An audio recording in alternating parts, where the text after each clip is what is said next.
I'm just curious, did your father have to work for the money he made? Yeah, I'm not sure that's the right line of questioning here.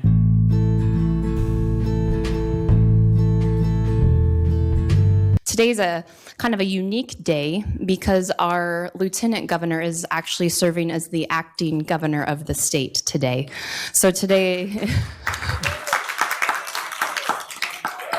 it's Governor McGeachin, and we will get to some of the decorum. And I wanted to officially let you all know that when she is the acting governor, she has to be invited down to the garden level.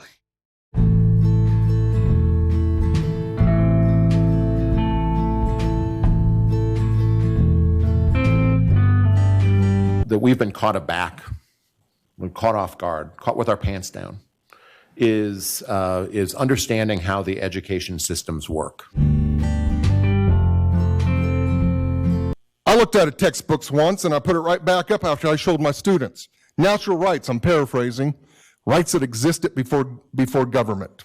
We want another form of government? Fine. We don't want to believe that there's a creator, a divine being that has given us certain rights through the creation process? Fine. You better come up with a new constitution, because our constitution allows us too much liberty.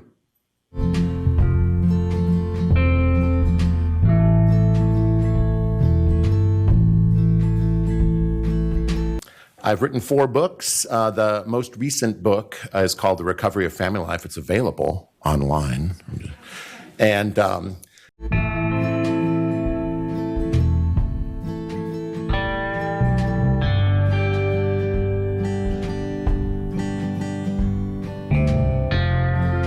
only teaching that should be done for our children is what aligns with Christian and constitutional values. The leftist, non-God-fearing, America-hating, racist values are not this. The leftist mentality supports pedophilia, full-term abortion, confused what a boy or a girl is, destroys books, cartoons, names of groceries, historical statues, history itself, and the latest, releasing the requirement to meet the recommendations to read, write, and do math to graduate.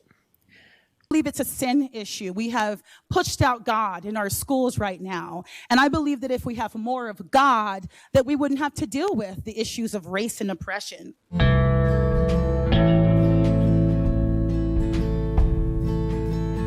My question is why do you feel privileged, and how is your family privileged over anybody in this audience? And would you be more privileged than say, the carpenter or a ditch digger? Dominic. Madam Chair, Mike, I don't think I know anyone else in the audience, so I don't know if I'm more privileged than them or not. But like I tell people, I grew up with a big house in the Highlands overlooking the city with a garage literally full of Porsches. And when my dad got laid off, we lost that all. But I think objectively, that's not privileged.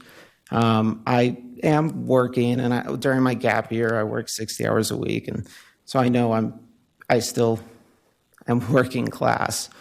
But if I'm being real honest, I've had struggles. I've had plenty of personal struggles, but I don't know that I've never had anything I wasn't able to overcome. And so I guess in that sense, I feel pretty privileged. Like during my gap year, I saved up money to go for a backpacking trip through Europe for 3 months with a friend of mine because I wanted to. And I was fortunate enough to be in a position with parents who were supportive enough for me to live with them and not have to pay rent, especially right now. And so I do have a lot of privileges that other students don't have. I know students who can't live with their parents. And so in that sense, I'm pretty privileged. I don't know if everyone here has parents who are cool with them living with them without rent. So maybe that answers it, maybe not. Madam Chair. A follow-up. Thank you. I'm not trying to be argumentative or accusatory or whatever. I'm just curious, did your father have to work for the money he made? Yeah, I'm not sure that's the wondering, right line of I'm questioning wondering why here. it's privilege. Okay. Like your father obviously worked hard because you said he lost a lot because something happened, right? And I'm not trying to get into the details. My question is you worked hard to take that trip, right? You earned your money. I have to address the chair. Yeah. So.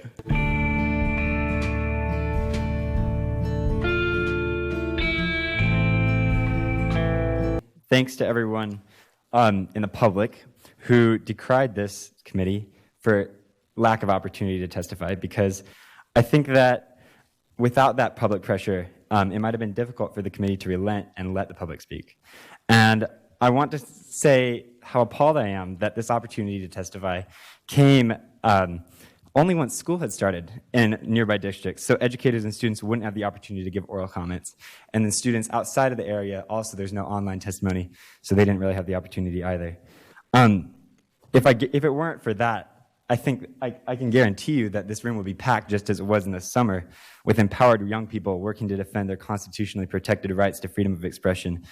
I'm sorry that you've been disappointed by the difficulty in providing testimony to this task force, given that we didn't conveniently place it within your summer vacation. Those of us on the task force have difficulty relating to that because we earn money for our families year-round, so that's probably something that we didn't realize. Yeah.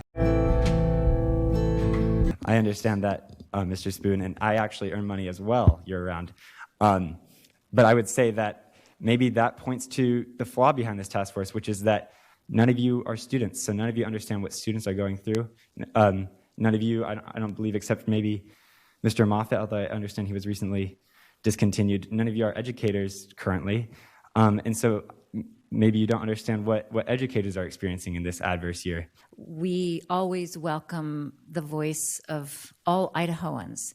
And I, as the chair of the committee, have stated from day one that our schedule of studying was never meant to exclude young people's voices. We had a schedule where we were going to but understand the different areas of study and then open up to public response. It wasn't our intent to exclude young voices from our testimony. So I understand, but okay. You understand how young voices were excluded given that school has now started in the local region.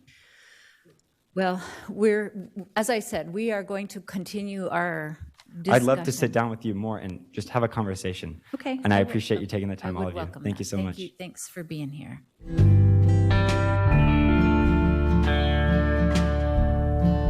All right, the goal of the task force for today is we just want to define what critical race theory is. And I want the committee, as we're really identifying this, to be thinking of how you personally would define critical race theory.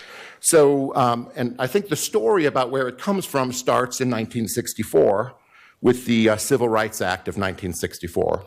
We hear things about critical race theory. We hear things about critical theory. We hear things about identity politics. We hear things about cultural Marxism or social justice or multiculturalism. And what I'm going to try to argue is that that's all the same old song, because they boil down to one, maybe two very simple propositions. So this is going to sound weird, but I'm taking our reigning civil rights ideology. It's made up of 5 different things when you look at it. And once you see this reigning civil rights ideology, once you identify it, you can see it everywhere. The attempted definition, which I'm learning is it is a challenge. I identify as an artichoke today. Is that going to be okay? Reflect back onto our first meeting where it was all about attempting to define what critical race theory is, because it's actually written into the law now. And most of you submitted your definitions of what you thought it was. So that could certainly be one thing that we would bring forward, because I do still think that is a gap in our law. Whether you agree with what we would come up with as a committee of what the definition of that is or not, but at least it would be an offer to the legislature that, because it does need to be defined.